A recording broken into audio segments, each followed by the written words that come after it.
Hey guys and gals out YouTube, how y'all doing today? Anyways, got a little micro tank or mini tank build for a little tabletop gaming. This is a pattern, generic pattern I kind of came up with out of my head, based on some of the people's ideas, and just a generic, almost a video game looking tank. Just uses basic plate construction, uses these lift arms, and gives the impression it's got wheels there. Little short sleeve barrel. That's how it's made. And I also made one with a camel color, camouflaged. Don't mind the red peeking through. I need to replace that with a correct white one when I get around to it. You know how it goes. You know how it goes. Alright, anyways, the point of this, the reason I'm showing these, is I want to develop a self-propelled gun for my gaming. And generally, like looking through tank books and things, armor, often, especially in World War II, they would take a medium tank or heavy tank, the chassis, and rebuild it as a self-propelled gun. So when I set out to make this design, I wanted to preserve as much of the recognizable chassis of the existing tank that I already have in my little tabletop army. So with that in mind, this is what this build is based on. You'll need the following parts. You'll need these thin 1x6 lift arms. These are the thin ones. I chose the thin ones because of this tank build. You'll need these 2x4 overhang or hang down pieces, might be also under snot for a stud nut on top. You can find these on Bricklink or on eBay. You'll need a pair of 1x2s plates. Gray would help. You'll need a 2x4 plate, also gray would help. This is a real interesting one here. It's from the Star Wars set. This particular one is from the set 7671, the AT-AP Walker. I believe all three of the Lego Star Wars Walkers use these for the gun barrels. But here's a part number, because it took me a tough time to find it. 4526985. That's the part number, if you want to find this one on Bricklink or eBay. You'll need this gray 1x2, I should say, hinge piece. Gray would be ideal. 4x6 gray plate. You'll need 4 of these little studs here.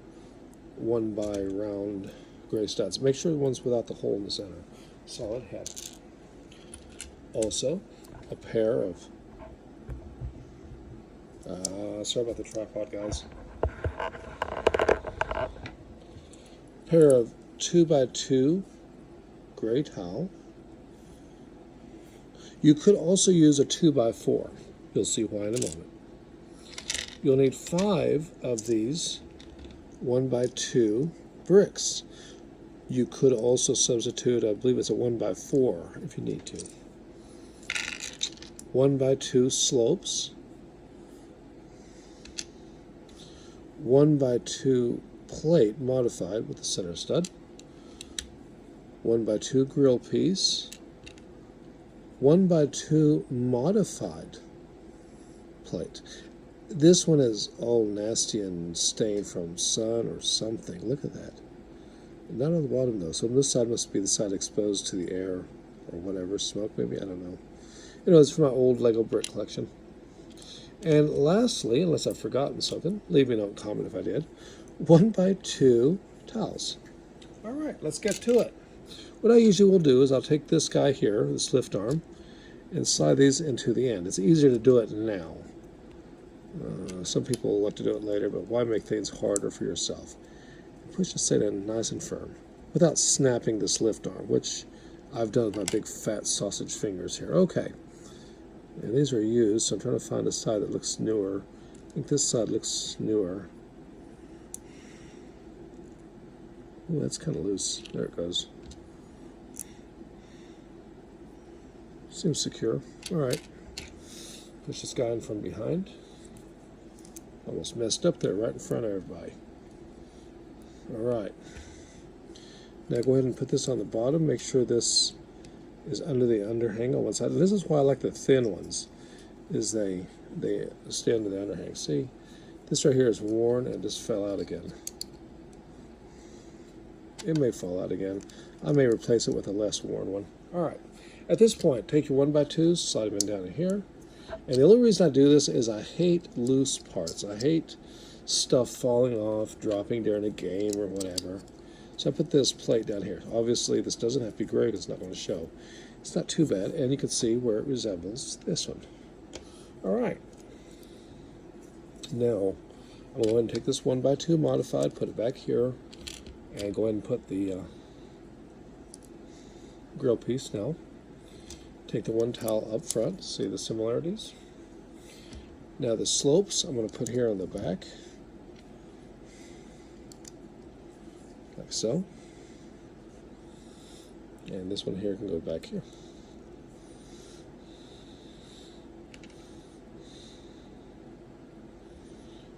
Now these two here go up here.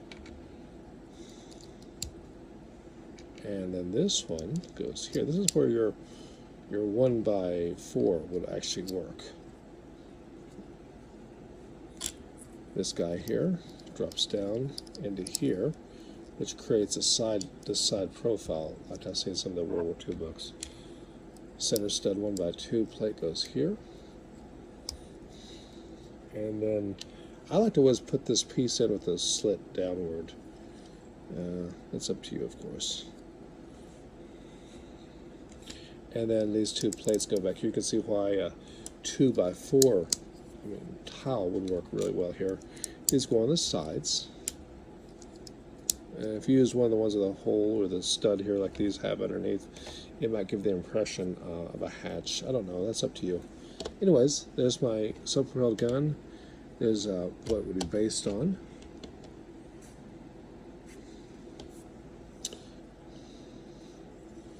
Like a self-propelled gun, or maybe a self-propelled anti-aircraft gun for gaming. Well, I'll have to replace it with something that doesn't stand out. That looks awful. But there it is. Comparison. Looks like it could be part of the same fleet, yet a much more massive build. And let me know in comments what you think of the video. Give me a comment, give me a like, give me a follow. If you want to take this design for yourself, that's fine. I'm just sharing some ideas out there. I've been getting some requests and thoughts, so thought I'd throw this one up out there. Anyways, you guys, gals, y'all take care out there. Stay safe. Till next time, ciao.